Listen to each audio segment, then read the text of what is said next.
नमस्कार दोस्तों, मेरा नाम है मुकेश कुमार और आप देख रहे हैं हमारे यूट्यूब चैनल वर्ल्ड टेल्स को।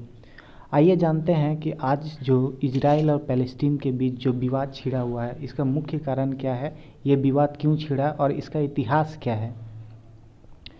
इजराइल और पैलेस्टीन जो है एक मिडिल ईस्ट कंट्री है, जो कि यहाँ बसा हुआ है। आप मैप में देख सकते हैं कि इजराइल की स्थिति यहाँ है, जो चारों तरफ अरब कंट्रियों से घिरा हुआ है। इजराइल कोई कंट्री नहीं थी 1948 के पहले, जब 1948 में यूएनओ के बेलफोर्ड डिक्लेरेशन के तहत इजराइल की स्थापना 14 मई 1948 को हुई। 14 मई 1948 को बेलफोर्ड डिक्लेरेशन के तहत इजराइल की स्थापना हुई। आप देख सकते हैं यहाँ इजराइल। तो इजराइल को 48% ज़मीन दी गई और फ़लस्तीनियों को 42% ज़मीन दी गई। 1946 के पहले आप देख सकते हैं इस मैप में कि जो ग्रीन वाला पोर्शन है ये फ़लस्तीनियों का है और जो ब्लू वाला पोर्शन है वो ये यहूदियों यानी इजराइलियों का है। तो 1948 में युद्ध जब इजराइल और फ़लस्तीन को ये ज़मीन विवाद को लेकर शुरू हुआ, तो फ़लस्तीनियों को अपनी ज़मीन गंवानी पड़ी और ये ब्लू वाला पोर्शन ये इजराइलियों ने गेन किया और फ़लस्तीन ये ग्रीन वाले पोर्शन में सिमट कर रह गए। ये युद्ध का मुख्य कारण एक जेरूसलम नाम की सिटी है।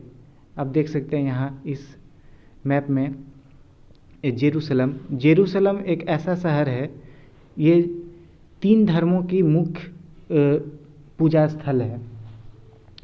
ईसाई, मुस्लिम धर्म और यहूदी धर्म, ये तीनों धर्म इस जेरूसलम सिटी पर अपना दावा ठोकते हैं। किंतु बेलफोर्ड डिक्लेरेशन के अनुसार ये जो जेरूसलम का इलाका है ये यूएनओ के अंडर में आता है और इस जेरूसलम के कारण ही इन फ़लस्तीन और इजराइलियों के बीच युद्ध छिड़ा रहता है।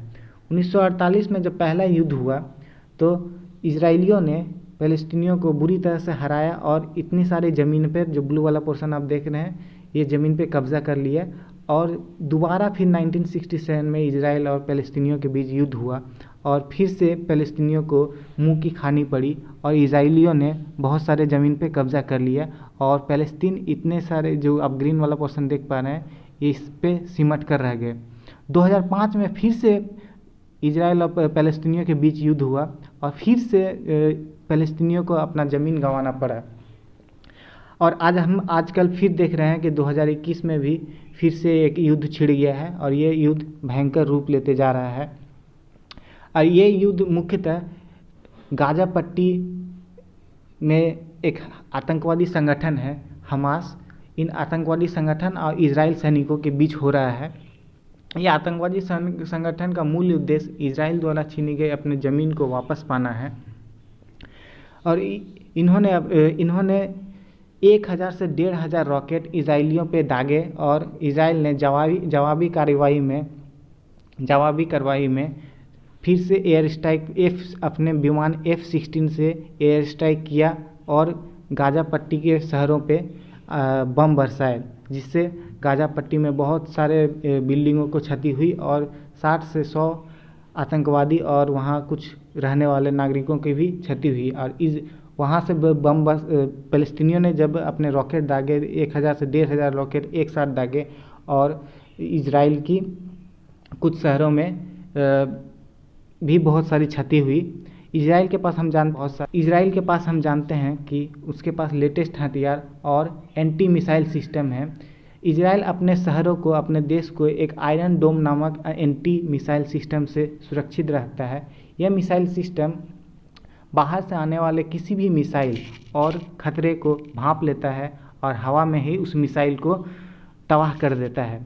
इसकी एक्यूरेसी लगभग 90% है और इसका रेंज लगभग 4 से 70 किलोमीटर है। 4 से 70 किलोमीटर के बीच ये किसी भी रॉकेट या खतरे को आने वाले खतरे को 4 से 70 किलोमीटर के बीच आने वाले किसी भी खतरे और रॉकेट को ये रडार सिस्टम कैच कर लेता है और उसे हवा में ही फ़लस्तीनियों द्वारा मारे गए रॉकेट में इजराइल की कुछ शहरों पे बहुत सारी क्षति हुई है और जिसमें से इजराइल की 7 नागरिकों की हत्या हो गई है और जिसमें से एक भारतीय मूल की नागरिक सौम्या स्वामीनाथन भी हैं, जो केरल की रहने वाली है और इजराइल में एक नर्स के तौर पे काम करती थी।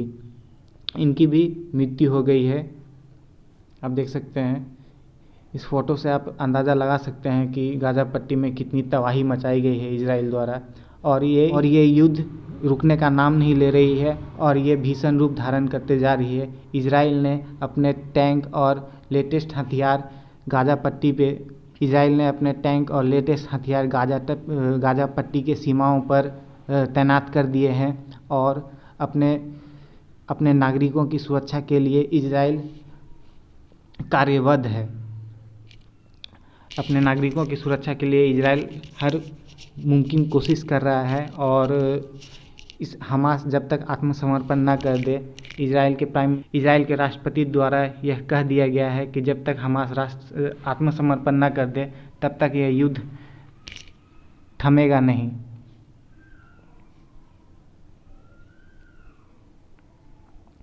आपको ये जानकारी कैसी लगी? Thank you for watching. अगर अच्छी लगी तो इसे लाइक करें और हमारे चैनल को सब्सक्राइब करें। Thank you.